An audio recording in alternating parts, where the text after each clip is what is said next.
Okay, so here's the thing. Attacking someone with a baguette it's pretty rough, all right? So if you really think about it, attacking someone with a baguette is it's not ideal, but I think it could be a low-level weapon. It could be a one-star weapon. If used incorrectly, it could very be a bad weapon.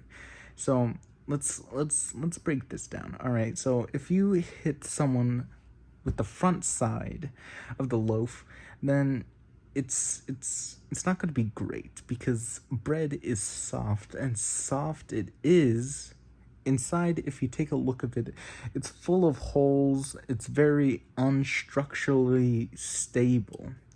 So therefore, you probably it's not structural, it's not structurally sound, all right? So if you hit someone with the soft side, then there's probably a big chance that it's not going to do anything, and it's probably going to break on impact. Now if you turn the loaf 180 degrees to the more harder crusty side of the bread, now this is more ideal towards hitting someone. It's you're gonna have, yeah, you're gonna have to use the blunt side. There's a lot more force on the side. It's more structurally sound. It's perfect. So what you're probably gonna do now that you have a object, it's also very hard because the shape of a loaf, a baguette, it's pretty elonged. It's an irregular shape, so it's bread. It's bread. So like if you take it and you're gonna swing it, there's a lot of draft, and like it's not structurally sound, and so therefore it's probably not that great of a sorting type of weapon, but that's probably the most common use.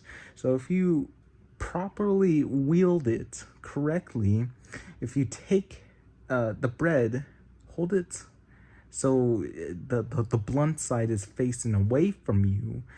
And all right, so now that we finished talking about the weapon, let's talk about our target here. All right, so uh for this example, we're gonna use the average height of 5 foot, and let's get a little spicy here and make it 10 inches. 5 foot 10. All right, so let's start observing this. All right, so the arms, left arm, it's not going to have that much impact. It's not going to do much that damage. Anywhere on the arm, it's probably going to break, and your opponent will look at you with weirdness in his eyes. Let's take a look at the second arm. Now, is this any better than the left arm?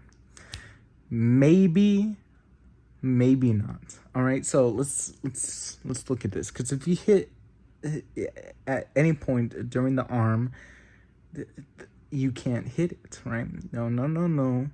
It would also break. So the arms are out of this question. Let's take the second. Let's take a look at the second target known to the body as the second arms. So the legs, the legs, thighs, especially mine, are thick. All right, you're not gonna get through them. They are a powerhouse. All right, the calves, no go. Do not hit the calves. If you're gonna attack someone with a baguette, that is tip number one. Do not hit anybody in the calves, all right, with the baguette. That's a no-go. It is like a stronghold from the hit number one selling game, Minecraft. Taking a look at the thighs, it's probably not going to do that much because that's where usually normal like body fat takes in place, so it's going to be soft, and it's probably not going to do much even in your hardest hit. If you hit hard, if you're probably wondering like, oh, what if I like hit it like super hard? Like, I'm a strong guy. I don't think a baguette at your strongest hit is going to be able to do any real damage. So the limbs are out of the question. Let's take a look at the chest area. Let's take a look at the main body. Now, can you plunge a baguette through someone? No, it's not a sharp object, it is a blunt object. So, making the impact here a lot less directly edged into one point. It's more of like one whole big place. So the most it's probably gonna do is just it probably will sting a little, maybe, maybe not at all. It depends on really the person. If you're beating up an elderly, then it might do a little more. But if you're doing something like an infant, they're probably more malleable. And let's look at the final spot, the head. Now, I believe this is where you're really gonna hit home. Okay, so I believe if you hit in the forehead area, if you hit it just correctly with enough power and the swing, remember to lean over the ball and arch your back, okay? And then swing, and then you're gonna want to make contact with the at the forehead area, okay?